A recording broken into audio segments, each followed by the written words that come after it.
2021 की आखिरी शाम का आज इख्तिताम हो गया है और 2021 का आखिरी सूरज अपनी तलखोशीरी यादें लिए गुरूब हो गया। कई अफराद गुरूब आफ्ताब का मंजर देखने घरों की छतों और मुख्तलिफ मकामात पर पहुंचे।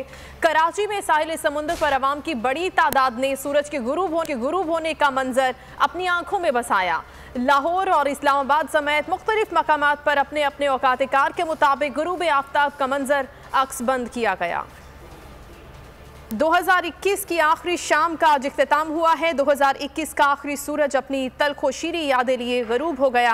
कई अफराद गुरूब आफ्ताब का मंजर देखने के लिए घरों की छतों और मुख्तलिफ मकामात पर आए। कराची में भी साहिल समुंदर पर अवाम की बड़ी तादाद पहुंची और सूरज के गुरूब होने का जर्द मंजर अपनी आंखों में बसाया। लाहौर और इस्लामाबाद समेत मुख्तलिफ मकामात पर अपने अपने औकात कार के मुताबिक गुरूब आफ्ताब का मंजर देखने बड़ी तादाद में लोग पहुंचे और ये मंजर अक्सबंद भी किया गया। 2021 का आज इख्तिताम हो गया है। मुख्तलिफ शहरों में आज गुरूब आफ्ताब का मंजर देखने के लिए बड़ी तादाद में लोग अपने घरों की छतों पर और मुख्तलिफ खुली जगहों पर पहुंचे। सब्सक्राइब करें और बेल दबाएं ताकि कोई खबर रह न जाए।